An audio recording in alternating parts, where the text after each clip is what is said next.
साथियों को अस्सलाम वालेकुम व आदाब। और जैसे कि आप देख पा रहे हैं अभी सुबह का टाइम हो गया और पूरी सर्दी की रात काटे हैं हम यहाँ पे। कल लंच से पहले पहले हमने हंगर स्ट्राइक स्टार्ट किया था और अभी तक जो है कल से कुछ भी नहीं खाया है, कोई पानी वगैरह कुछ नहीं, कंप्लीट हंगर स्ट्राइक चल रहा है। और एडमिनिस्ट्रेशन से जो कि एक रिस्पॉन्सिबल अथॉरिटी है, कल से हमारे पास कोई भी बंदा नहीं आया और जबकि अब लास्ट आवर जो है स्टार्ट हो चुका है, थोड़ा ही टाइम रहा है और सबसे यही रिक्वेस्ट है कि इसको जो है एक फ्रूटफुल बनाएं, हमें ज्वाइन करो यहाँ पे। हम महाराजा हरि सिंह पार्क में हैं और हम यही रिक्वेस्ट करना चाहेंगे एडमिनिस्ट्रेशन से भी कि ये जो एलजी या सीएम के बीच में जो भी टसल है इसको जल्दी से जल्द सॉल्व किया जाए और 10 बजे से पहले पहले हमें रिलैक्सेशन मिलनी चाहिए, क्योंकि बच्चे जो है अभी मेंटली जो है काफ़ी हरास हो चुके हैं। और आपकी अभी तक की क्या लेटेस्ट अपडेट है फाइल वगैरह को लेके? तो अभी जैसे कि कल को हमने सुनील शर्मा सर का वो इंटरव्यू देखा था, वो एनसी पे ब्लेम वगैरह लगा रहे और कुछ एनसी वालों के ट्वीट्स वगैरह आए थे, तो उसको लेके कुछ स्टूडेंट्स पढ़ भी नहीं पा रहे। तो मतलब स्टूडेंट इस कंफ्यूजन में पढ़े ना पढ़े, जब कुछ पढ़ने का सोचते हैं तो तब कोई ट्वीट वगैरह कर देते हैं, तो उसकी वजह से काफ़ी परेशान हो जाते हैं। देखो, मसला ये है कि गवर्नमेंट या इन पॉलिटिकल पार्टीज़ के बीच में क्या चल रहा है हमें उससे कुछ भी लेना देना नहीं है। यूथ ये चाहती है कि पेपर जो है फ़िलहाल के तौर पर डफर हो और उसके बाद जो है हमें एज रिलैक्सेशन मिलनी चाहिए। हमें ये नहीं पता कि बीजेपी सरकार क्या बोल रही है, बीजेपी पार्टी क्या बोल रही है या एनसी क्या बोल रही है। इनके बीच में टसल चल रहा है, ये एक दूसरे को ब्लेम कर रहे हैं। हमें उससे कोई भी फ़र्क नहीं पड़ता, हमें चाहिए एज रिलैक्सेशन और हम चाहते हैं कि जितना जल्दी हो सके ये होना चाहिए, क्योंकि कल सिर्फ आज 6 डेट है, कल को हमारा एग्ज़ाम है और हम यहाँ पे प्रोटेस्ट पे बैठे हुए हैं, कल से यहाँ पे बैठे हुए हैं। तो अभी तक की लेटेस्ट अपडेट क्या फाइल वगैरह को लेके, जो आपके सोर्सेज के अकॉर्डिंग क्या अभी तक की लेटेस्ट अपडेट है? अपडेट यही है कि हमारे पास तो यहाँ पे कोई आया नहीं है। जो भी है हम भी सोशल मीडिया पे ही देख रहे हैं, बीजेपी वाले भी सोशल मीडिया पे ही कमेंट्स वगैरह कर रहे हैं, ट्वीट कर रहे हैं और बाकी पार्टीज़ भी इसी तरह से कर रहे हैं, जबकि यहाँ पे पर्सनली हमें कोई यहाँ पे नहीं मिला। तो आपका एस्पिरेंट्स के लिए क्या मैसेज रहेगा जो अभी आना चाहते हैं यहाँ पे? एस्पिरेंट्स को हम यही बोलना चाहेंगे कि यही टाइम है अपने लिए आवाज़ उठाने का। और टाइम भी क्या है आपके पास, बहुत कम टाइम बचा आपके पास। और अगर अभी आप एक साथ नहीं होंगे तो मुझे नहीं लगता है कि आगे जाके आप कभी इस चीज़ को उठा पाओगे। तो आपका नेक्स्ट स्टेप क्या रहेगा दिन के लिए, कि आप कैसे कैसे ये अपनी प्रोटेस्ट वगैरह ये हंगर स्ट्राइक ये आगे लीड करोगे? देखो, हम हंगर स्ट्राइक हमने पहले ही बोला है कि ये हमारा सिर्फ एक दिन का हंगर स्ट्राइक नहीं है, हम इसको कंटिन्यू करेंगे। फ़िलहाल तो हम एग्ज़ाम का सोच ही नहीं सकते कि हम एग्ज़ाम देंगे। आप देख सकते हो कि ये हमारा कोई, हम वायलेंस में नहीं मानते या ऐसा स्टेप, हम स्टूडेंट्स हैं। हम जो है हमने बहुत कोशिश की, हम बेंच टू बेंच चले। यहाँ हमारे साथ सोहेल भाई भी बैठे हुए हैं, 2-3 महीने से ये भी इस चीज़ को देख रहे हैं। बेंच टू बेंच बहुत हम चले, अब ये हमारा फाइनल स्टेप था यहाँ पे बैठना।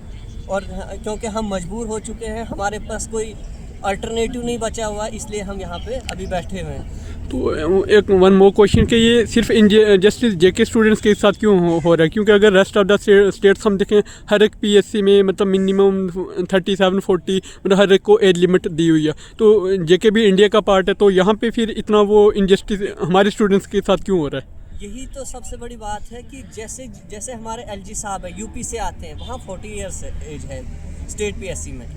और इसी तरह आप कोई भी स्टेट लो, बाकी स्टेट्स लो जहाँ पे 37, 38 ऐसे इस तरह काफ़ी स्टेट्स में 40 भी एज है। तो ये हम चाहते हैं यहाँ पे भी कि ऐसा ही हो। बिल्कुल हमारे जो है यहाँ के जो बच्चे हैं, बच्चे तो यहाँ के होनहार हैं ही, लेकिन हमारे साथ भी जस्टिस हो।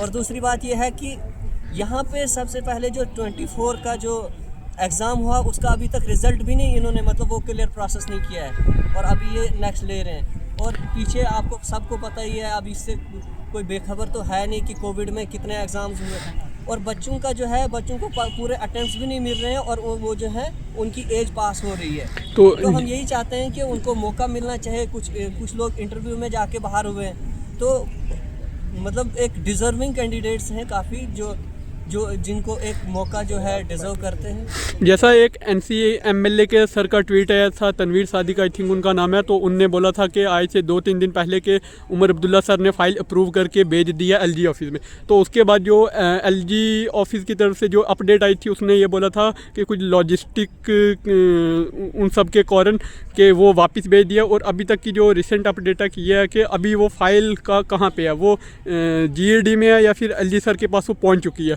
तो अभी तक उसकी क्या अपडेट है? आपका सवाल सबसे पहले, एक स्टेट के लिए लॉजिस्टिक कास्ट कितनी होगी वो? भाई एक कोई इंडिविजुअल नहीं है जिसने अपने घर से भरना है। लॉजिस्टिक कास्ट एक स्टेट बोल रहा है कि मैं नहीं भर सकता। अगर UPSC एग्ज़ाम 100 रुपये में कंडक्ट करवा सकता है क्या और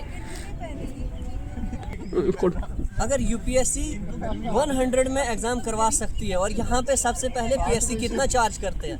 1200 ये आई हर थिंक। UPSC 100 में अगर करता है और PSC उसी के कंपैरिजन में कितने चार्ज करता है? आप सभी को पता है कि इनका कोई एग्ज़ाम ऐसा नहीं होता है जिसमें ये 1000 से कम फीस रखते हैं, और फिर भी ये उसमें इस चीज़ को कवर नहीं कर सकते। और हम उस चीज़ के लिए भी रेडी हैं कि अगर ये इस चीज़ को बोलते हैं कि हम ये भी नहीं पे कर सकते हैं, गवर्नमेंट ख़जाने से पे नहीं कर सकते, हम बच्चे तैयार हैं। ये अपना पोर्टल जिस तरह से इन्होंने ओपन करना है, हम दोबारा से फिर से पे करेंगे। बच्चे तैयार हैं। और अगर ये एज रिलैक्सेशन देते हैं, जो बच्चे फॉर्म लगाएंगे क्या वो फ्री में लगाएंगे? क्या उनके लिए इन्होंने फ्री रखा? ऐसा भी नहीं है। तो इनको ये सारी चीज़ें देखनी चाहिए। ये इनके लिए शर्म की बात है, ये जो लॉजिस्टिक की बात कर रहे हैं, लॉजिस्टिक कॉस्ट वगैरह जो भी है।